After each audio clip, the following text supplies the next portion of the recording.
to my party, we're just getting started. A life is a dream or a nightmare scarring. You will hear a conversation between a woman and the librarian.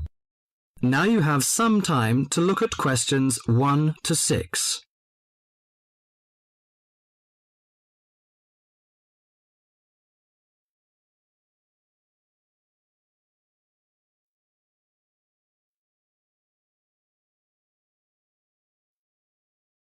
Now listen to the talk and answer the questions 1 to 6. Good morning. Good morning. Can I help you? Yes, I'd like to join the library. We're new to the district, you see. Certainly. Well, all we need is some sort of identification with your name and address on it. Oh dear. We just moved, you see, and everything has my old address. A driving license, perhaps? No, I don't drive. Your husband's would do. Yes, but his license will still have the old address on it. Perhaps you have a letter addressed to you at your new house. No, I'm afraid not. We've only been there a few days, you see, and no one's written to us yet. What about your bank book? That's just the same. Oh dear, and I did want to get some books out this weekend. We're going on holiday to relax after the move, you see, and I wanted to take something with me to read. Well, I'm sorry, but we can't possibly issue tickets without some form of identification. What about your passport? What? Oh, yes, how silly of me. I've just got a new one, and it does have our new address. I've just been to book our air ticket, so I have it on me. Well, that's all right. Your ticket will be ready soon. Okay, how many books am I allowed to take out? You can take 4 books out at a time, and you can also get 2 tickets to take out 3 magazines or periodicals. Newspapers, I'm afraid, can't be taken out. Oh, that's fine. Do you have a record library? Some libraries do, I know. Yes, we do. You have to pay a deposit of $5 in case you damage them, but that entitles you to take out 2 records at a time. That's good. Could you show me where your history and biography sections are, please? Yes, just over there to your right. If there's any particular book you want, you can look it up in the catalogue, which you'll find just around the corner. You can also find a touchscreen information service on level 2. Thank you. Oh, and how long am I allowed to keep the books for? Well, the normal loan period is 3 weeks, with 2 weeks extension. Oh dear. We're going away for 4 weeks. Can I renew them now? I'm afraid not. You must do that at the end of 3 weeks. I see. Thank you very much.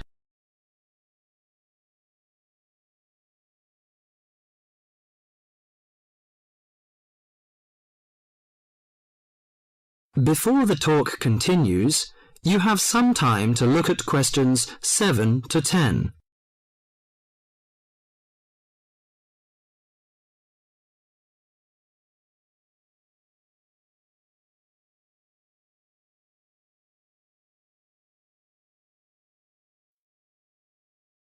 Now listen to the talk and answer the questions 7 to 10. Well, let's go into some details. Your name, please, madam? My name is Barbara. The surname is Cooper. It's spelt as Cooper. Fine. And what's your contact number? If we have new books coming, we can contact you in time. Good. You can call me on 723-6518, but it's better after 5 p.m. You know I have to work during the daytime. Do you need the office number? I don't think so. It's enough. Could you tell me the address? I lived in King Road, but of course you need my new address. It's 25 St. Mary Road, Hanwell. That's Hanwell. Is that right? Yes. Do you need the passport number? I just brought it with me. Here you are. Yes, thank you. The number of your passport is G57980942. OK, and your ticket is ready. The number is M930123. Thank you. Could I take a look around and check out some books? Of course, as you like.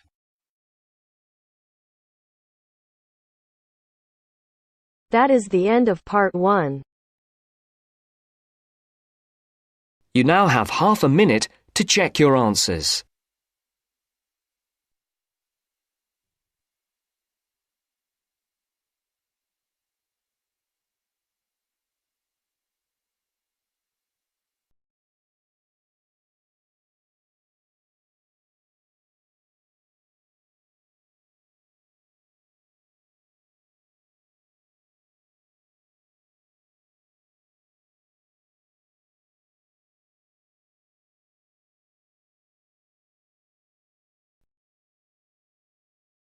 Now turns to Part 2. Part 2. You will hear a presenter on a radio phone-in show. The presenter is talking to a woman who was bitten by a poisonous spider. First, you have some time to look at questions 11 to 15.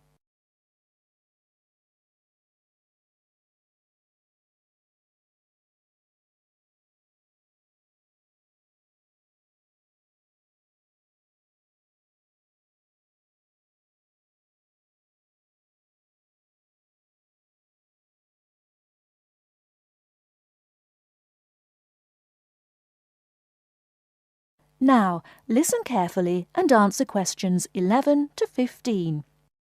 Today, we're continuing our Traveller's Tales. On the line we have Amanda Toddington, who had quite a nasty experience in Australia last year. Isn't that right, Amanda? Yes. My husband and I were on holiday and we were staying at a friend's house on the coast near Brisbane. It was towards the end of the holiday and I was about to go into the garden and enjoy my breakfast. I walked out into the kitchen, slid my left foot into my shoe and felt a tiny sting. It was pretty painless, but I shook the shoe off my foot and saw this tiny spider running out as the shoe hit the wall. Anyway, not being an expert, I presumed the worst, that I'd been bitten by something that was going to kill me, and I completely lost control. I don't think I've ever screamed so much in all my life. We'd been told beforehand to always check our shoes before putting them on, as it's a common way to get bitten. So I suppose it was my own fault, really. So what was it that had bitten you?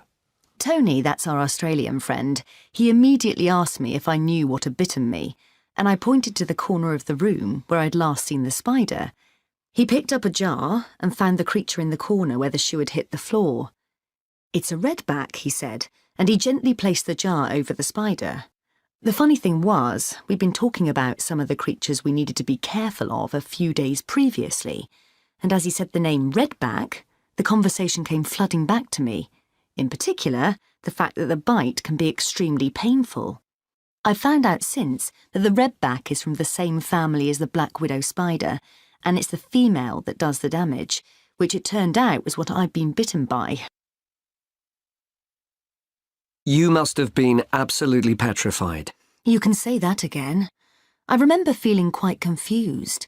I wasn't in a great deal of pain to begin with, and yet I could see from our friends' faces that they were concerned. Tony explained that the venom or poison of the bite spreads quite slowly, so the pain doesn't feel too bad at first. Gwen, Tony's wife, brought an ice pack, and Tony held it against the bite to make it less painful. Apparently, you're not supposed to put a bandage on the area, as this can make it hurt even more. Tony tried to put my mind at rest by explaining that this was quite a common bite, that the hospital would have an antivenom, and that everything would be okay. But I was beginning to panic. We were flying back to the UK the next day, and I really didn't know what to do. Before you hear the rest of the talk, you have some time to look at questions 16 to 20.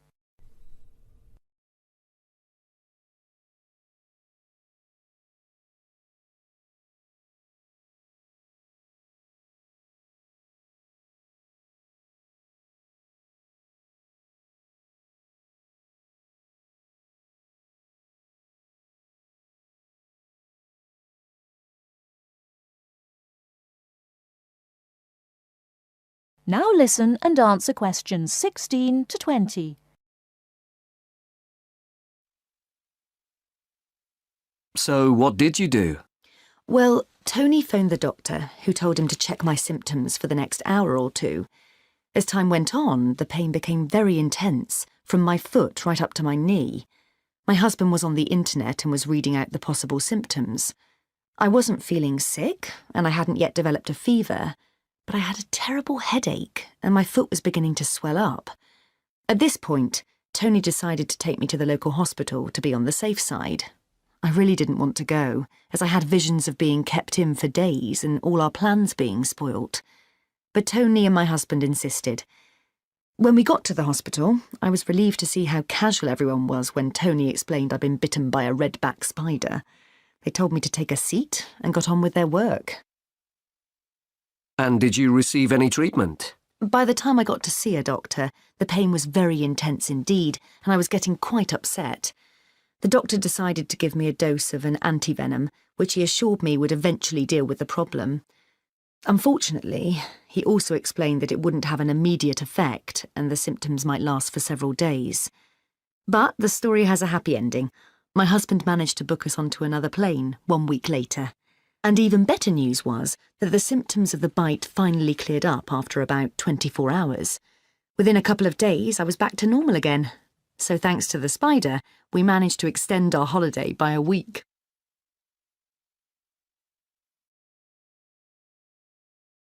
That is the end of part 2. You now have half a minute to check your answers.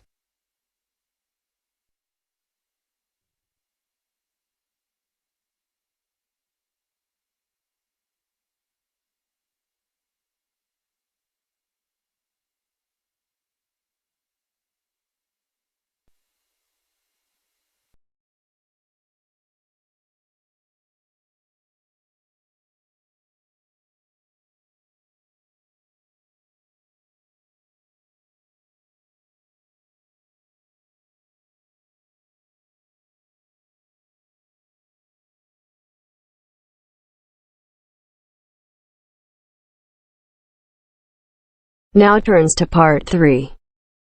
Part 3. First, you have some time to look at questions 21 to 26.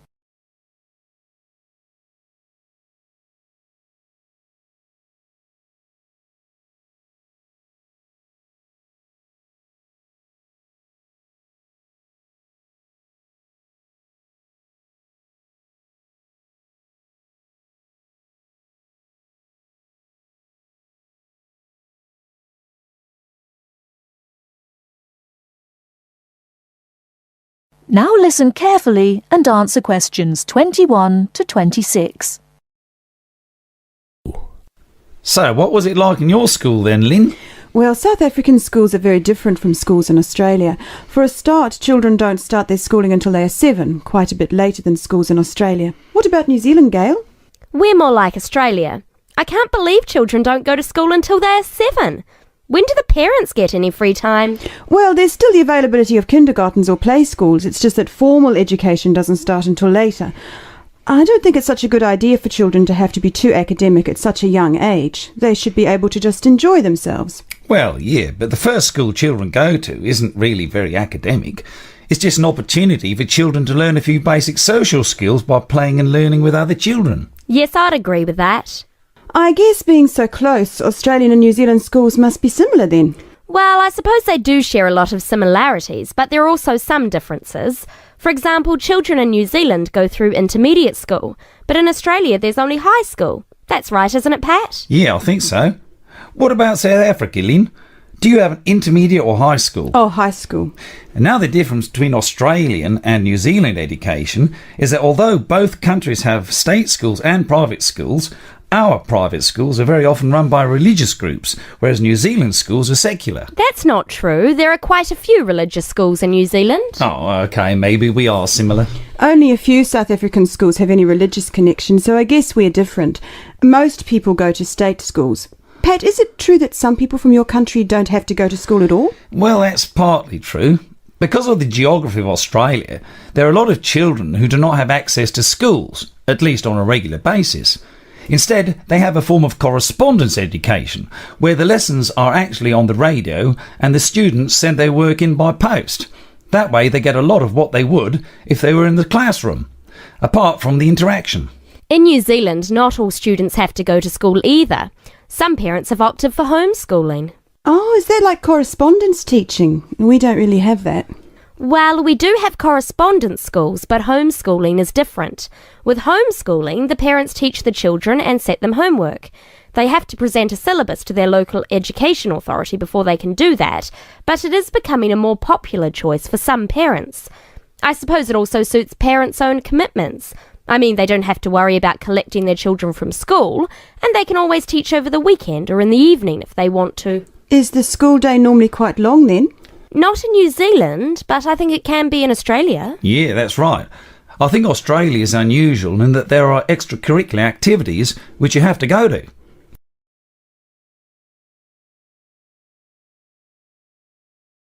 Before you hear the rest of the talk, you have some time to look at questions 27 to 30.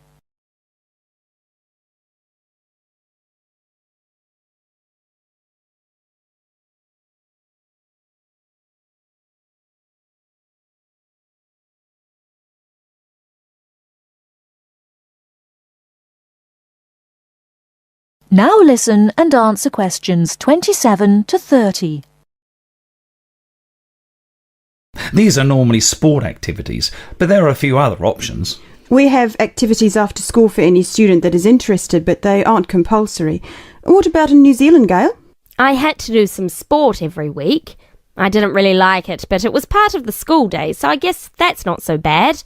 Anyway, I spent 2 years at boarding school, so things were a little different. Boarding school? What was that like? Well, the thing I remember most about it was the strict dress code. There were restrictions on everything.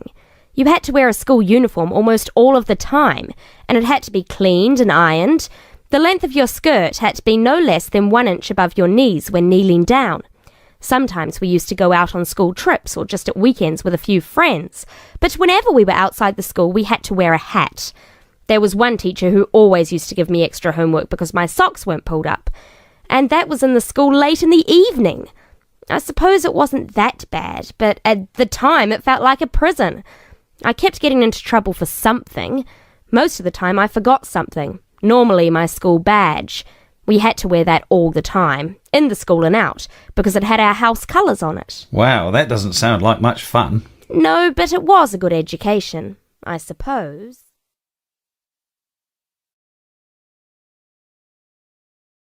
That is the end of part 3.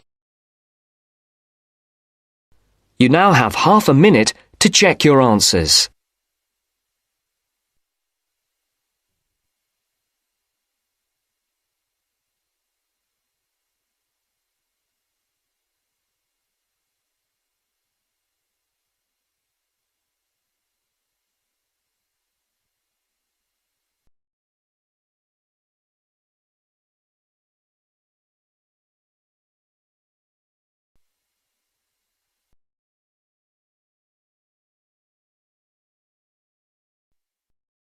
Now turns to part 4. Part 4. In this section, you'll hear a lecture on coral reef. First, you have some time to read questions 31 to 40.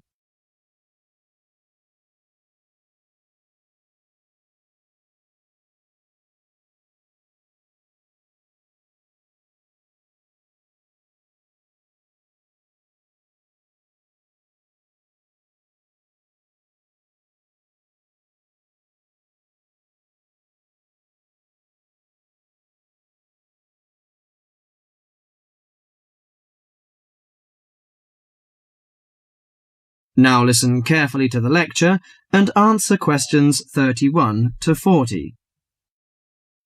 Do you fancy diving in the wonderful world of coral reefs, green sponges, colourful fish and red crabs? It is a rich garden beneath the waves. But how much do you know about the corals? Are they animals or plants? What are the threats to coral reefs? Today, Mr. Tim Harford, Executive Director of the Coral Reef Alliance, is going to introduce the facts about coral reefs. Good afternoon, everyone. Coral reefs are one of nature's most magnificent creations. It is filled with thousands of unique and valuable plants and animals. Over 1/4 of all marine species depend on healthy coral reefs. Humans also depend on coral reefs. These marine ecosystems are the primary source of food and income for millions of people, a vast repository of valuable chemical compounds and medicines, and a natural wave barrier that protect beaches and coastlines from waves and storms.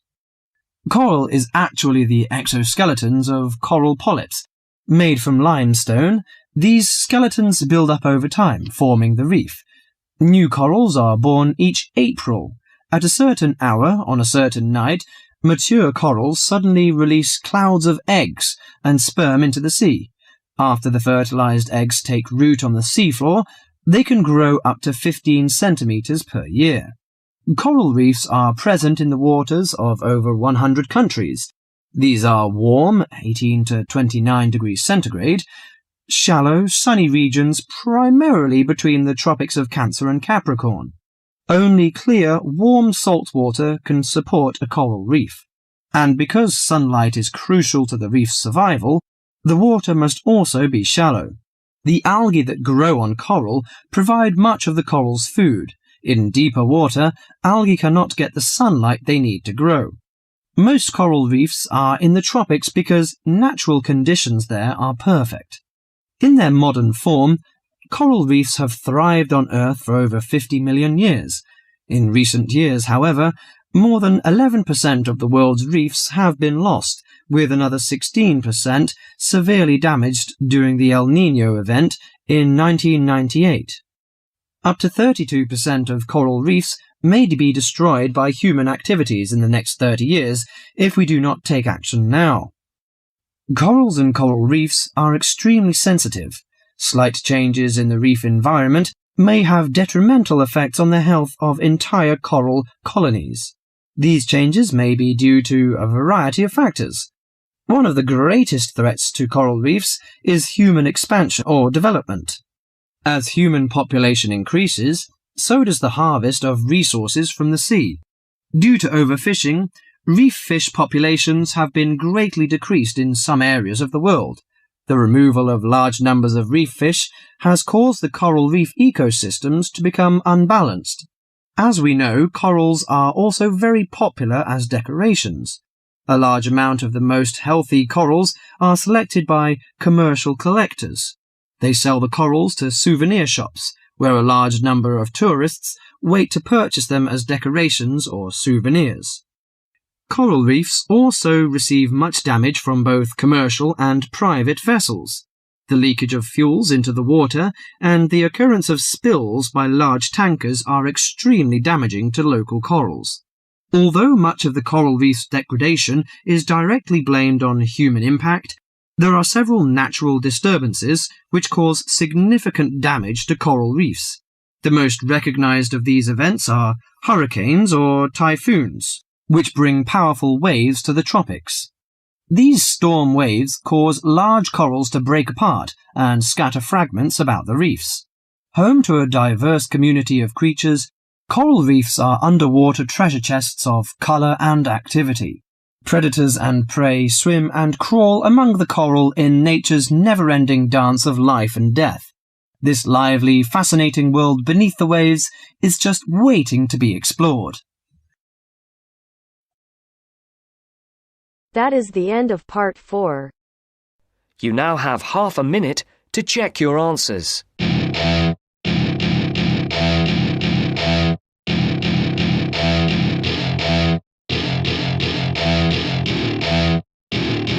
Welcome to my party, we're just getting started. A life is a dream or a nightmare scarring. Hand me a drink cause I think I'm going all in. Get me a shrink who can catch me when I'm falling. Cover up my scars, flip the handlebars. Crashing in my car, wake up in a bar. I'll be a superstar, just on my avatar. This world is so bizarre, empty out the reservoir.